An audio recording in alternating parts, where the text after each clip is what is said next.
Welcome to Grit, the Real Estate Growth Mindset podcast, hosted by Brian Charlesworth, founder of Sisu. Sisu provides growth automation software for real estate. You'll hear stories from real estate thought and technology leaders, team owners, and brokers on how they grew their business in a rapidly changing industry. You'll learn how to transform your brokerage and teams into a high-performing and analytics-driven business so you have a new, durable, competitive advantage against disruption in your market. So let's get right into it. All right, here we are back again on the Grit podcast. I'm Brian Charlesworth. I'm the founder of Sisu and your host of the show. And for those of you who don't know what Sisu is, Sisu streamlines and automates your real estate business. So if you are a team owner, broker owner, probably something you want to check into. Today, I have Daniel Dixon with me. And, you know, Daniel, I've known you kind of a little bit for a long time, but I really didn't get to know you until we had the opportunity to meet in Mexico recently at Spring's event. But, you know, Zach over here at Sisu has talked about you for a long time, saying, you know, what a stud you are. And Spring always talks about you every time she goes to an event over there where you guys are part of that same group. So anyway, I'm looking forward today to getting to know you even at a deeper level. So thanks for joining me on the show. Of course, man. Thanks for having me. Yeah, my pleasure. So for those of you who don't know, Daniel runs a real estate team out of Colorado. And I look at you as being really unique because I think everyone is focused primarily on their teams. And my take, and I may be wrong, my take is that you are focused more on all of the ancillary businesses than you actually are in your real estate team. So every time somebody does a real estate transaction, I'm guessing you're getting at least 4 paychecks for that transaction. Yeah. And I want to dive into that today because I think that's a huge differentiator. And those who haven't done that absolutely must do that here over the coming years, or they're going to be in trouble. Yeah. With commissions being cut, and I mean, now the mortgage industry is being hit, but for people like you, it's not as hard because your business, I'm guessing, is mostly purchase, not refi. Is that right? Correct. Okay.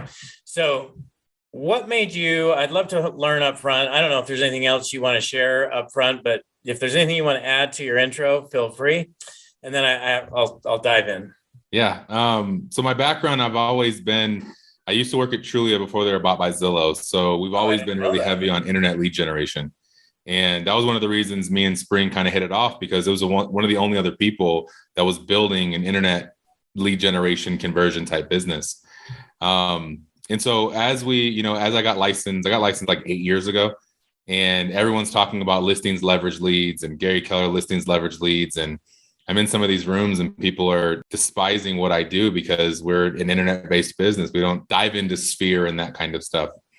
And so over the years, as we continue to I started knowing what I do well and what I don't do well. And we've never really built a Sphere-based business, but we know how to prospect, get on the phone, value prop, close, convert, and really put pressure on those things.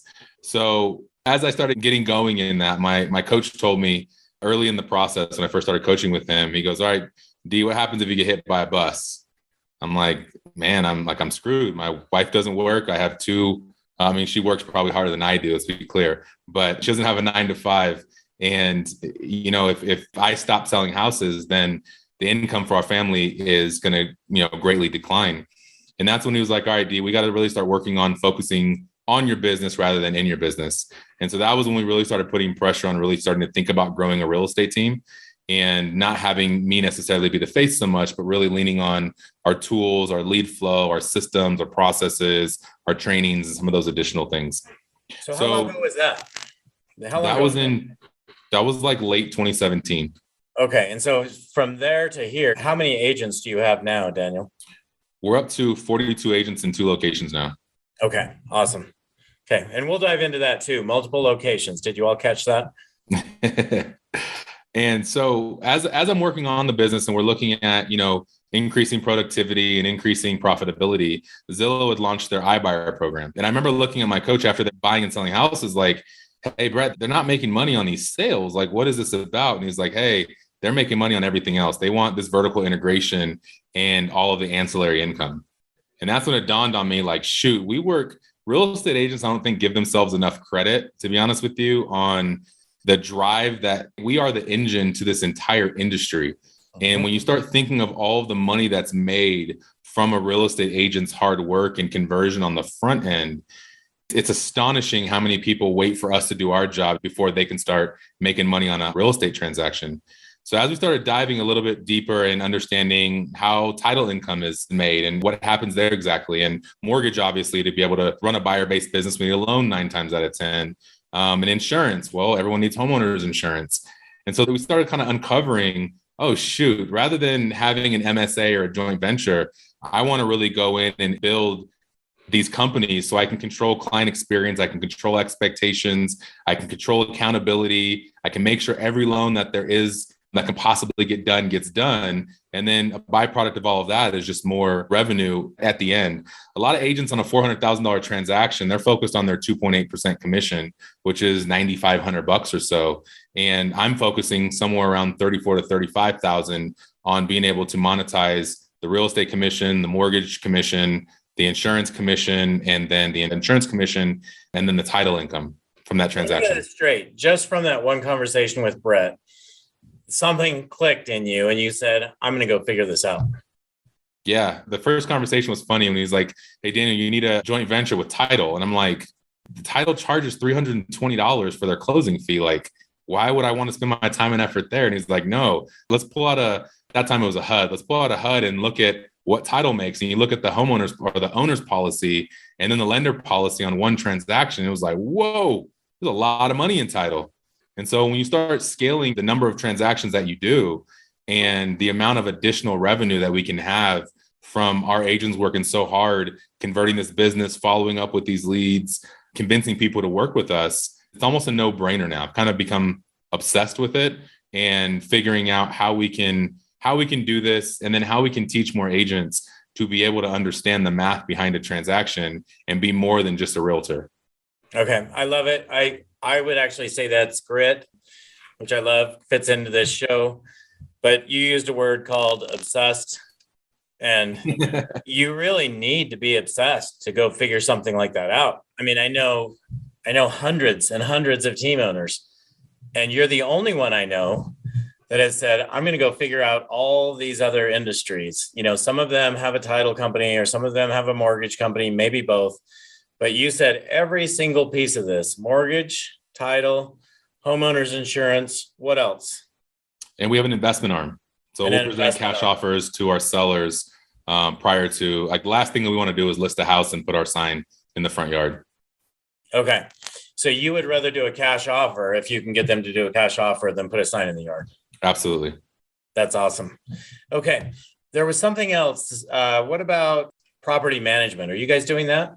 We don't do any property management. I was actually, before I started working at Trulia, I worked for a property management company called Camden Property Trust. They're all over the country. Our property had like 420 units or something like that. And you just get beat down every day. Like, no one ever calls the property manager and says, hey, you guys are doing a great job managing my properties. Like, thank you. It's just a constant people pouring on you type business. So I think as we acquire more houses, it's going to be something that's going to be a must at the end of the day. But that's not really where the energy is right now with that company. Okay. So Dan, you have figured out these 4 areas. So, like, are you focused on helping others figure this out? Tell me about that. Yeah. Or, like, I know you're building expansion teams right now. You have a team in Florida as well. Is that right? It's in Florida? We have some connections in Florida. My brother recently moved back, actually. That was the first expansion that we did. And right now we're in Colorado Springs. We're starting to build that. Okay. So you're on 2 locations, moving on to 3. So you obviously have a huge leg up in doing expansion teams because you're bringing, like you said, $35,000 instead of $9,500 on average per transaction. So what's your focus there as far as expanding across the country, and what are your thoughts? Like, where do you want to be in the next couple of years? Well, I think the big thing that I've learned in, being in the circles and the tribes that I'm in is sharing information and getting help and assistance from others that are selfless is how I've been able to grow so much. And it's a lot of what I want to do in giving back to my communities, right? So I like to just lead with value, try to show agents, like, we're in a world of commission compression. We're in a world of people want to pay realtors less money. So how can we continue to do the same work that we're doing and then just bolt on other businesses to be able to monetize more of the transaction? I don't think enough people talk about it, which is kind of where a lot of my passion is right now, helping agents understand there is more than just being a realtor and understand this game of business. But I think the two key pieces is you've got to have a coach guiding you and understanding and helping you figure out your way. And then when you're able to get out of production and then start working on your business rather than in your business, you see the world a little bit differently than being in, talking to clients, selling houses constantly. You see it a little bit different. So now we can look at growing into multiple locations. Our systems work, our leads work, our training work, all this stuff that we've built works phenomenally. And we can go plug that into different markets now. And whether we're leading with lead generation from the mortgage company, and now we have pre-approved buyers that we're teeing up with agents, or we lead with our real estate team that is lining up loans for our mortgage company, or we lead with an investment perspective where we're looking at just taking down houses, wholesaling, acquiring, whatever that is, that will then turn into retail listings and then potentially even more buy sells. So we have different legs of the stool that we can lead into expanding into multiple markets. The one thing I did underestimate though, Brian, and to be honest with you, is the people. Like, we're in a people business, and my systems can be great, but we need the right drivers in these additional locations to be able to see the vision, that understand the vision, that want to go build this cool thing together. You've got to have the drivers, you got to have the jockeys. You can't just plug this into anybody and have anybody run into these kind of systems. Yeah, totally. So I want to come back to that. So you've spent time over the last, from 2017 to now, so over the last 5 years, you've figured out you now have a real estate company, you have a mortgage company, you have a title company, you have an investment company, you have a homeowner's insurance company. Yeah. So you have all these companies, which is amazing. Congratulations. Thank you. And then now you think about it, and most people in real estate are having to put systems in place just for their real estate company. Yeah. You're putting systems in place. You multiply that by 5. Like, how difficult is that? Because, like, I mean, I can talk to most people, most real estate people, and they don't even know what Encompass is. I'm guessing you're using Encompass, right? I mean, so like, I just don't know. Like, how did you figure out all these systems for all these companies? Because I know you've built the systems, or you wouldn't be able to scale like you have. Yeah, it's a work in progress always, right? I like to say it's a messy empire, because when we first hop on the call, I'm like running around and kind of frantic. And that's just kind of how I feel my life is. I think it's just the most intriguing piece to all of this is intertwined. If we get a buyer lead, you can't close that deal without having a mortgage. And so that's an easy layup right there. And then the mortgage, you can't, like, as a real estate agent going and trying to sell insurance doesn't stick very much. But then when our loan officers are like, hey, here, we need your homeowner's insurance. Do you need a referral? Excellent. Use this company. It lays itself right down. Title is just a byproduct of, you need a title company to get this whole thing closed. So it's weird how everything is intertwined. I've probably done this the harder way of, I won't sit in the room and mastermind the process. I'm like, let's jump in and then figure out how we keep our head afloat. And then as soon as we stop screwing everything up, now we can start thinking about efficiencies and scale and growth.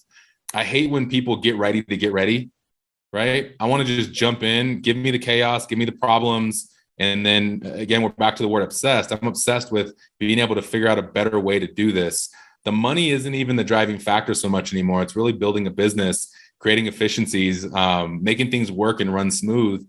And when my phone's not blowing up or people don't have problems, like, then we're doing it right.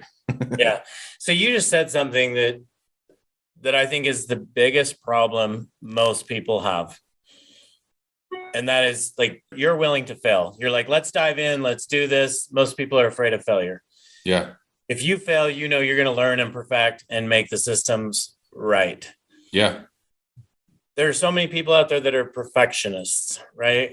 And you're never going to roll out a new company if you're a perfectionist, because nothing is ever going to be perfect. Correct. So, like, people that I coached them a Springs team. And, like, this is the biggest thing. It's like, you know what, even if you're a brand new agent, go fail fast, right? Go on 5 listing appointments, go talk to 400 people and have them slam the phone on your face. Yeah. That's how you're going to learn. But now we're moving from that to owning and running a business. Go start it, right? Absolutely. The name of our mortgage company is called First Step Home Loans, because that's the hardest thing for most first-time home buyers, is taking that first step to get pre-approved. Right. I think love that. I don't know where it came from, to be honest with you. I haven't necessarily always been like this, but I truly feel that, the things that you put in front of your face, one of the best books I've ever read is called Tools of Titans. If you know that book? I have not read that, no. Oh my goodness. It's like this thick. It's like this thick. And it's just a matter of, it's not something you read cover to cover. It's the people, he interviewed people that are the most elite in their industries. And he asked them, everybody is like a page to two pages. What's the best $100 that you spent? What does your morning routine look like? And a lot of the common threads are people meditate, people wake up earlier, and they continue to make progress and pivots in their businesses. So I think the two things that in my world is I really truly feel like failure is just part of the process. I internally, like in my being, I truly feel that I either fail or I learn. I either win or I learn. And I learn through failure. I learn through successes as well. But it's more, the failures mean more to me because I'm like, I thought this, it was a theory and I tested it and it's wrong. We've got to pivot. And then for a lot of agents, if you just monitor, agents don't look at their business enough. And I think this is one of the things that Sisu helped us do better, was being able to look and have more transparency into our business and know your actual numbers. What you measure, you move. And so if you can continually see what's happening and see and look at conversion percentages and lead flows and successes and the failures, and it's easier for us to constantly make pivots. We don't really burn anything down to the ground anymore, but we make pivots literally every week, every other week, based on the information, the data that we're getting from what's happening inside of all of our businesses. Yeah. And we do that same, right? I run a different kind of business than you, but we're pivoting constantly. And a lot of the pivot is just how we can provide better support, right? Yeah. There's so much you said right there, Daniel. But I think the biggest thing that stands out for me is your energy around failing. It's like failing is truly a positive thing for you. And if we could all get to where we look forward to failure because we know we're going to advance and make progress from that, it would change this world. 1,000%. I mean, there's people in our organization that don't want to make the wrong decision. And I'm like, indecision is a decision. No, just make a decision, get feedback, and then figure out where we continue to go from there. It seems it's a lot easier said than done, right? It's not an easy or simple process. I should say it's not an easy process, but it's a simple process. Just do something and figure out what you do next. Yeah. And if you do that and you pay enough attention, you dive in and you actually like reflect on what's working, what's not working, where am I headed, like how these things are happening, then it's just natural to make a pivot at that point. I don't think very many people make mistakes and then make the same mistakes because they don't care. I just don't think they're paying attention. Yeah. I think they're just going through the motions and just doing the stuff. And then, oh, well, that didn't work or that did work. Like, no, just pay attention a little more, reflect. Think back on your day. What worked today? What didn't work today? Think back at your month, your quarter, and continue to like reflect and document those things and then continue to build on all of it. Yeah. If we ended this show right now, it'd be perfect, but I'm not going to, but we probably should, because everyone, like if that's all you do is just take action and learn from it and pivot, and then take action again and learn and pivot. And then again, just repeat those 3 items, you're going to be successful. Yeah. In whatever, I don't care if you're selling widgets or houses or cars or whatever it is. Yeah. All right. You came from Trulia, which I didn't know before. So that's so interesting. So you're all about lead flow. Yeah. So talk to us. What are you doing for leads today? How do you if I'm listening and learning right now, what are some things I can do, some action items I can take? Yeah. Really make a difference here. And congratulations. I know you just got Flex. So congratulations on that. Yeah, that's exciting. They shut Denver down and we're one of the only teams in Denver that are going to get these warm transfers. So I've learned in this journey that agents don't want to prospect and grind and lead generate every day. They want to answer their phone, show houses, and write contracts. And so we're, again, pivoting a lot of our business model to support that. Instead of having to crack the whip, it's like herding cats and, cracking the whip constantly to make your dials and do this. And a lot of that is exhausting for our leaders. So if we can just create more of a company that has warm transfers and allow agents to do the things that they do best and operate in their strength zone versus trying to build a weakness of lead generation. I've met probably 10 people in my lifetime that enjoy lead generation. Like, agents just don't like it. And I can respect that.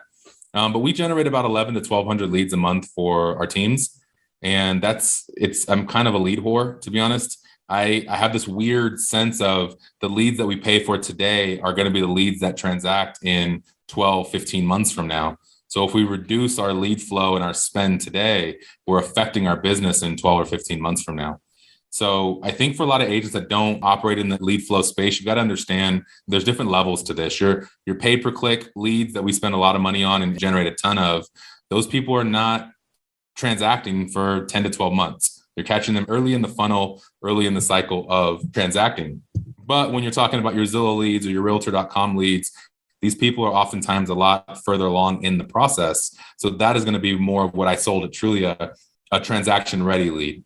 So you've got to be quick. You've got to have buckets of continued follow-up and have systems in place. We can generate so many leads now because we have buckets that we can put people in. We have automations that happen to those people. So when they're raising their hand from a lead that came in 2 or 3 years ago, we're on it like it's a brand new opportunity coming into our world. And a lot of agents, I got hung up on constantly at Trulia from a lot of agents, and I got a lot of agents canceling their renewals because they say the leads don't work. Well, you got to be quick. You got to value prop. How many agents does the average person know, right? You have probably 3 to 5 agents that you know are licensed inside of your network, every single person we deal with. So what is your value prop? How are you converting and closing that business? What does your online reputation represent for you? How many reviews do you have? How much feedback do you have? And I think we capture people's business online that is someone else's referral-based business because the internet's too big now. This isn't real estate of old. We're in a different era now where it's who can do the most for me now, who can help me win now. And it's not necessarily your coworker is giving you a referral and that's the agent I'm definitely going to use. If you've been enjoying Grit, please help us continue to grow the channel by leaving a 5-star review and sharing it with a friend. Now back to Grit. Yeah, so you talked about, what'd you say, transaction ready? What'd you call that? Transaction ready, yeah. Transaction ready. So somebody coming from a Zillow or a Trulia, they want to meet you on the doorstep. Right. But you're generating these pay-per-click leads. You're saying they're transacting maybe in 12 months. How do you keep them nurtured? How do you bring them to where they're going to transact? Do you have an ISA team, or what are you doing to do that? Because it seems like agents are definitely, you just want to get the agent into a Zillow lead and let them go to the doorstep. But on those leads, what are you going to do on that side? So a lot of agents have this mindset of, they have to, before you get in my car, you need a pre-approval in hand. And that's not the way that we operate. We got to get, it's not necessarily speed to lead, it's speed to appointment. How quickly can we get face-to-face and build a relationship with this person? We've gotten referrals from people who haven't bought from us yet or sold with us yet because they see what we're doing and they see how we do it. So I think that's a really important piece. Got to get face-to-face as soon as humanly possible. And then the second piece of it is the continued follow-up. Agents often say, hey, I'm just calling to follow up. And like, that's the most tackiest thing I've ever heard. Like, you've got to call with a purpose. Interest rate, like there's probably no better time than right now to call with content on, hey, I want to make sure, I know you're not buying for 9 months from now, but I want to make sure you're seeing what's happening in the industry. So I wanted to drop this article for you so you can continue to see that. Hey, I found this home that we're just getting ready to list. It's a little bit outside of your buy box, but I just wanted to just show it to you just to make sure, see if you guys knew anyone that's looking for a house in this tight inventory market. If you constantly come from a place of contribution, the universe will reward you. If you're the agent that's just waiting for your buyer to raise their hand because they found a home that came across the MLS, you're just like everybody else out there. You got to be different. You got to differentiate yourself. And because they say no today, they're not saying no to you personally. They're saying not right now. So how can we continue to provide value and stay in relationship with that person over time? So when they are ready to say yes, there's no question on where they're going or who they're going to. That is just sitting here on the other side, listening to you talk about that, Daniel. If I hear somebody say, I'm calling to follow up with you, it's like, there better be a bigger purpose than that. You're wasting my time, right? Absolutely. But if you're calling with value, hey, do you understand what's going on in the market? Let me tell you about these interest rates. Let me advise you what's happening in your neighborhood. All those types of things. I want to listen, right? So always contribute. I love that. Well, because we come with commission breath, like, hey, I need a closing. Are you ready to buy yet? Like, no, just continue to provide as much value as you can to people. And it may not be that person that you help, but when you help educate somebody that regurgitates what you say and they go, my agent didn't say that, we've got to meet this guy. Like, it just continues a spiral at that point. And I think I've been on the other side of the fence with selling leads and really understanding what lead conversion looks like and what you need to do as a human being to convert these leads. And it's kind of a way of life inside of our world now, Yeah. So I had a kind of a funny experience just along these same lines. So I'm going to share it. Just yesterday, I was just at my desk working and I got this notification popped up and it happened to be from somebody that I didn't even know who they were. And I scan it real quick and then it tells me, oh, and what are your plans this year for buying or selling a house? And funny thing is it happened to be one of Spring's agents. I dug it. I was about to just delete it and block this person. And and then I realized, oh, this is one of Spring's agents. And so I just said, hey, look, if you're going to reach out to me like this, you need to bring value. Yeah. Otherwise, I'm just going to block you. Absolutely. And I'm just telling you this because you're sending this. Obviously, if you send this to me, you're sending this to a lot of people. Stop. Don't do that. So build relationships, bring value. So anyway, it was interesting, but we're in the easiest. This market is hard, but this is the easiest real estate market we've ever seen. And unless you start doing things different, when this thing starts to turn, it's going to get really tough and really bad for a lot of people. Yep. I think there's no doubt there are going to be fewer real estate agents in this industry in the next 3 years. Mm-hmm. But I think the people like you, the people that know their systems, the people that are bringing value, this is the biggest opportunity for you to grow and take market share. So definitely. And I think just influence agents to be, I don't know, our culture is really great here in the sense that we don't just teach agents how to sell houses. Like that's the first step to everything else that you can build. Leverage and teaching and coaching people underneath you and becoming a leader and wealth building and buying houses and buying multiple houses and paying less taxes. And like, there's so many other spokes on the wheel that it starts with selling a house, but there's such a bigger game being played that we try to help our agents understand that selling a house is just you're scratching the surface. Yeah. There's more to this. There's more to this game.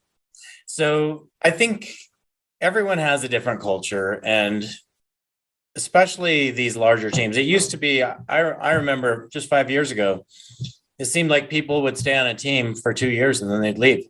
Yeah. And now it's getting to where if you're not on a team, you're in trouble, right? Definitely.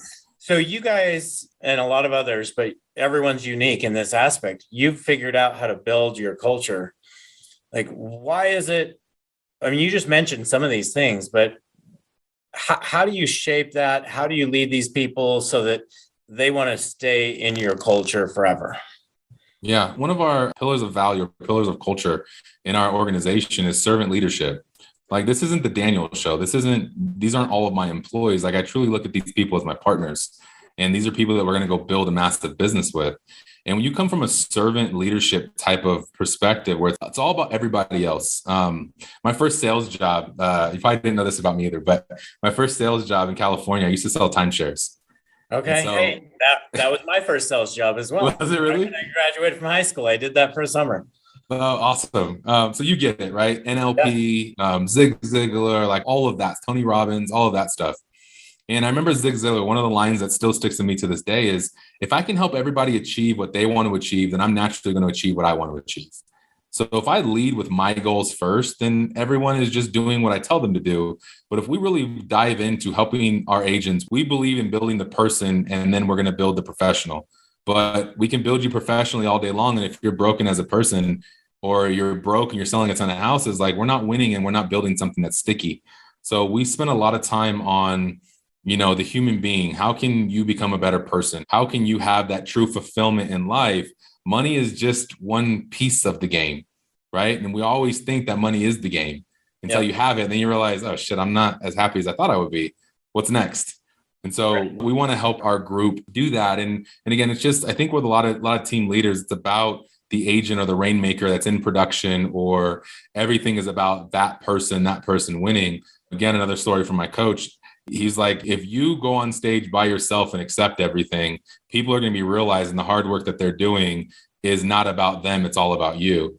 So a lot of what I've built has been bringing my people up with me. I want to grow our organization and these kind of speaking opportunities, not because it feeds my ego and I feel better about myself, but because the next step is bringing my other people on and having them speak to a bunch of people, and then just continuing that process and that growth process for everybody. Because I didn't know I was going to enjoy being a coach in a sense, right? I didn't realize that was what my passion is, but nothing gets me more excited than watching my people win, watching my people fail, watching them learn, watching them get better. Like I feel like an old man sometimes, just watching my kids grow and take their first steps and go through their first, client that fired them because of A, B, or C, or just helping coach in those moments. And our group always knows that we're always going to have your back. And at the end of the day, I'll jump on the grenade if I need to protect my group. And when you have that kind of love and that kind of loyalty, your people stay with you longer, because money is one spoke on the wheel. There's a lot of other stuff that people are after.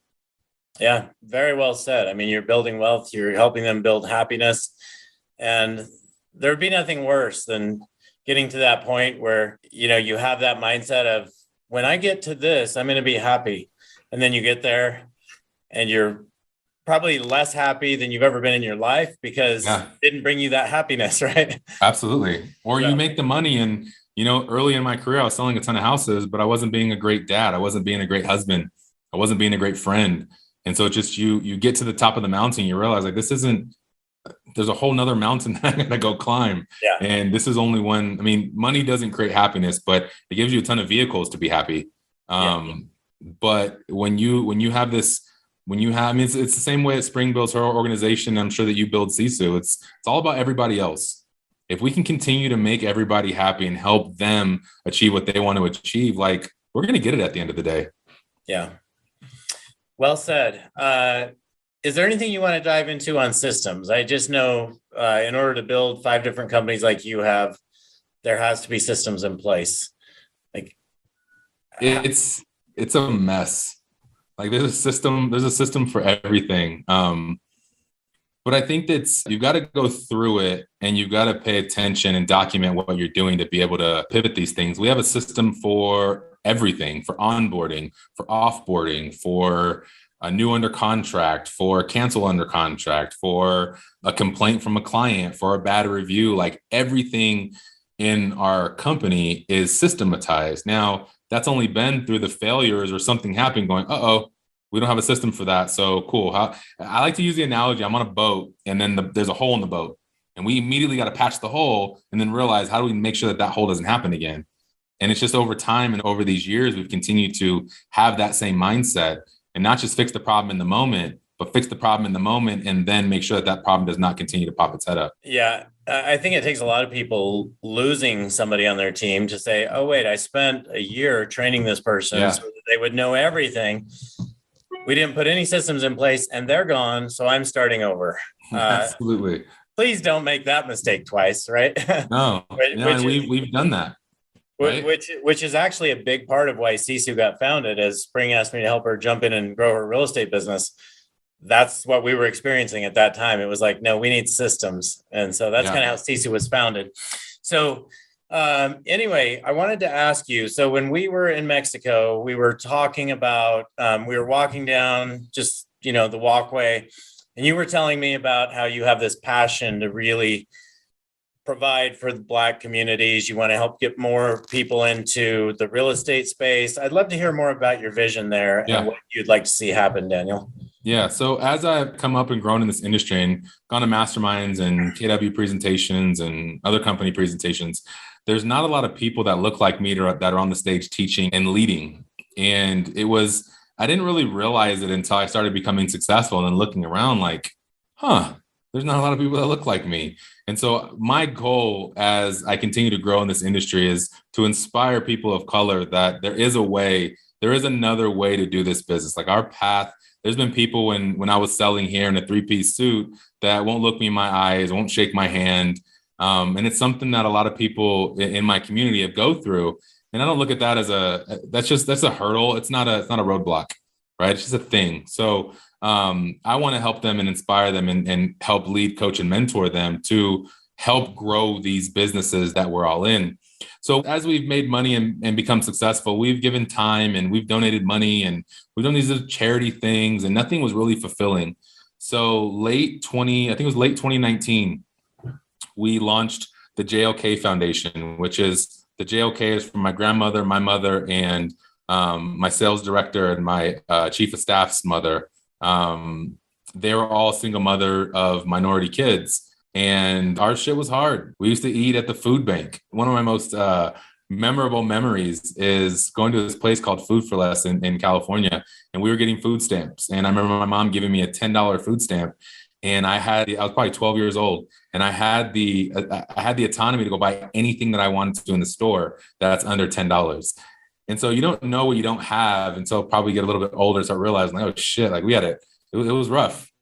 So what we wanted to do, if my mom could have just spent a little bit more time going to my events, leaning in and not having to really worry about robbing Peter to pay Paul every month, she could have spent more time in it with me being mom and not necessarily focus on solely being the provider.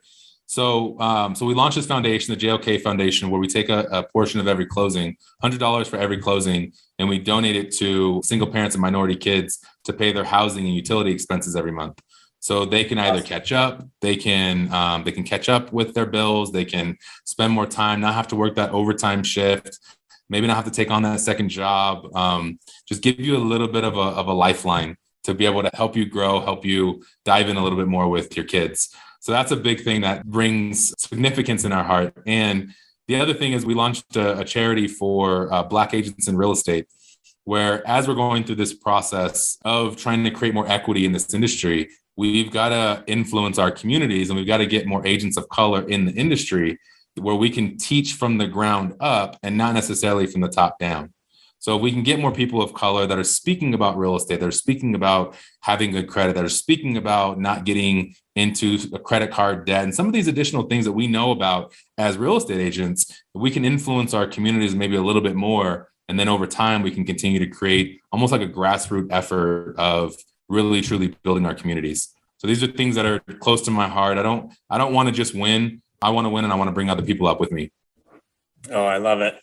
I need to ask you, and then I want to let people know how to get a hold of you, because I'm hoping that a lot of you listening are going to want to help contribute, maybe donate X amount per transaction to this as well, because what a great cause.